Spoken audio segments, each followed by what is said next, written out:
Okey, saksikan ini bingkisan disikan oleh rakan serius kita Nabi Harusdi. Saksikan.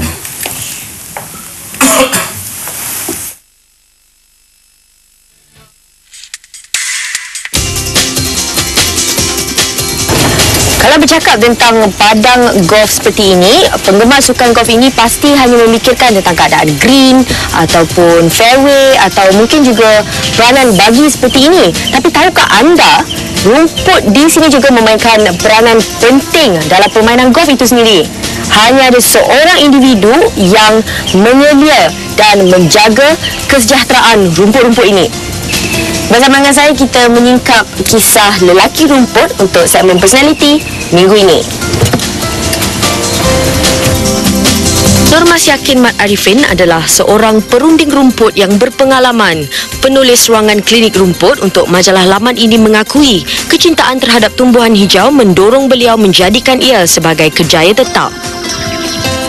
Tugas saya sebagai konsultan rumput ialah memberi khidmat nasihat kepada tuan punya, kepada superintendent padang golf tentang cara-cara mengatasi masalah-masalah tersebut, seperti penyakit, seperti serangan serangga, seperti kualiti padang golf yang tidak dimahukan oleh seorang pemain golf, seperti rumpai. Di padang golf biasanya rumput dipilih berdasarkan kepada 3K, kegunaan, kemampuan dan keadaan. Ini adalah kotak T, dan kotak T adalah tempat permulaan kepada orang bermain golf. Ini di mana diorang mula memukul. So rumput dia memerlukan rumput yang lebih lasak, rumput yang cepat pulih daripada kerosakan. Ini rumput jenis Renggun yang malangnya telah dicemari dengan rumpai. Tapi yang hijau muda ni adalah Serenggun. Ini rumpai, ini daripada keluarga Rusiga dan ni Cowgrass. Ini Rusiga ni selagi masalah basah tak dihilangkan, dia tetap akan ada. Apa cabaran yang dihadapi sebagai seorang perunding rumput?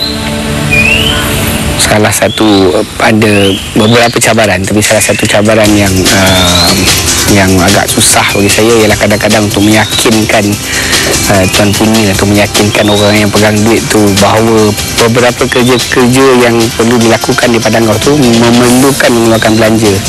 Walaupun belanja tu masih lagi dalam bajet mereka, tapi kadang-kadang bila nak suruh keluar duit tu kadang-kadang susah sikit. Antara kepuasan yang saya suka sangat bila saya bekerja jadi konsultan ni ialah bila saya dapat buat apa yang orang lain rasa tak boleh buat, iaitu menjadikan padang golf yang low budget, menjadikan padang golf yang orang kata tak ada duit, tapi menjadikan dia padang golf yang cantik. Ramai orang beranggapan rumput di padang golf itu sesuai untuk ditanam di halaman rumah. Encik Normas ada pandangan tersendiri tentang perkara ini. Saya selalu berpendapat bahawa rumput yang cantik di padang golf tu kalau dipindahkan ke halaman rumah, dia akan tak nampak sama seperti di padang golf. Jadi cadangan daripada Cik Normas, rumput apa yang sesuai untuk ditanam di halaman rumah? Ramai orang cita-cita tinggi, dia nak rumput yang macam tikar, rumput macam kapet. Tapi saya selalu kata ada 3 benda yang perlu dipikirkan untuk sebelum nak pilih rumput tu.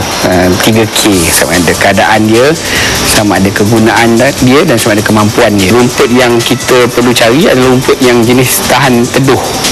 Jadi biasanya rumput yang tahan teduh tu adalah rumput tempatan seperti Cowgrass, Pearlgrass atau rumput mutiara, dan juga sejenis lagi rumput yang walaupun rumput tempatan tapi jarang digunakan, iaitu rumput Serenggun.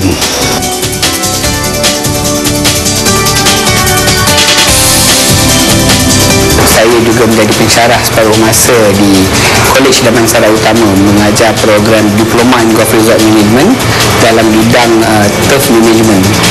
Kerana anak-anak murid ini selepas mereka lulus nanti, mereka akan menjadi pengurus dan bekerja di golf resort dan juga di klub-klub golf. Maka mereka perlu juga tahu serba sedikit tentang penjagaan dan juga keadaan rumput. Masa saya mula-mula masuk di bidang rumput tu 15 tahun dahulu, kebanyakan pakar-pakar yang ada di Malaysia, dan sekarang pun masih ada beberapa orang di pakar Malaysia, adalah orang-orang dari luar negara.